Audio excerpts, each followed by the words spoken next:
To this point, we've discussed chords primarily as vertical sonorities. Sometimes, however, chords can arise from what's best understood as contrapuntal, or horizontal motion. Consider the following progression, which contains familiar diatonic chords, as well as a secondary dominant.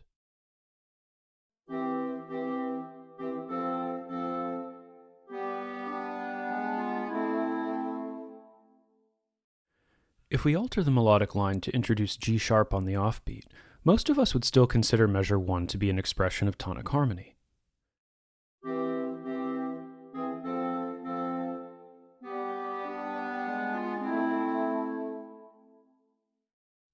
This interpretation treats G sharp as a chromatic passing tone, but this alteration also introduces a new type of chord, an augmented triad. In fact, if we recompose the example to emphasize the augmented triad, it's much less convincing to hear the sonority as a mere passing tone. Of course, to make this new version more convincing, we'd have to somehow follow up on this accented chord.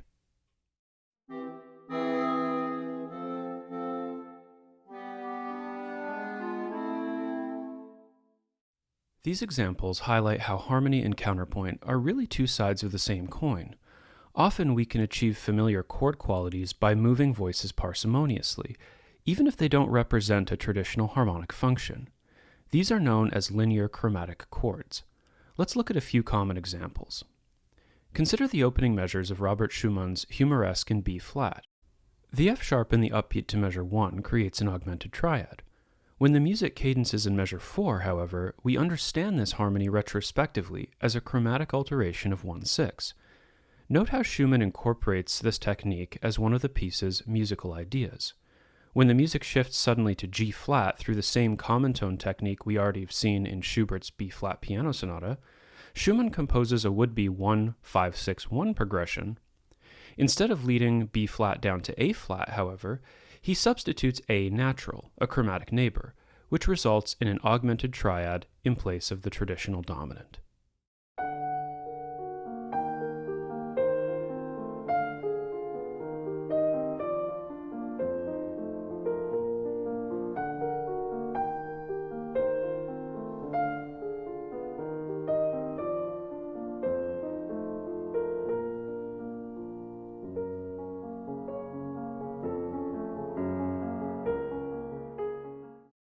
Different traditions notate these chords differently, but you can usually rely on simple figured bass technique to convey your observations. The opening chord, for instance, might be noted as 1-6 sharp, where the 3 of traditional figured bass is replaced by a sharp symbol to indicate its raised quality. This notation implies that the augmented chord is an altered tonic, but this functional association is highly debatable. Some linear chromatic chords are even less closely associated with a particular function. Consider the following theme from Haydn's London Symphony.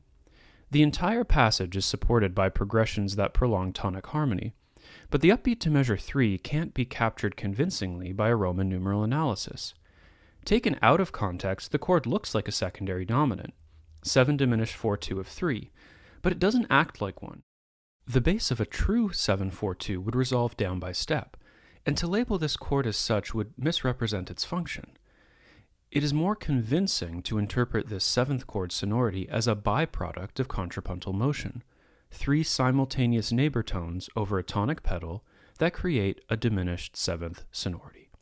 This chord is known as a common tone diminished 7th.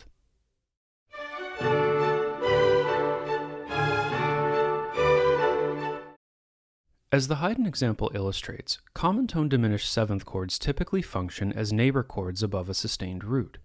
While the root, that is, the common tone, remains stationary, the other voices move by step, and even though the root is often in the bass voice, it can appear in any voice.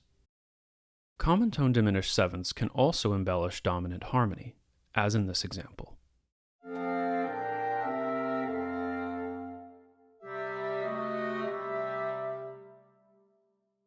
From both a compositional and performance standpoint, it's important to understand the subordinate nature of linear chromatic chords, which tend to provide momentary tension between 2 points of stability. They function similarly to dominants in a tonic prolongational progression, like 1-5-6-5-1, but with a heightened intensity because of their chromatic content. In our next lesson, we'll explore some less common linear chromatic chords that use principles similar to those explored in this video.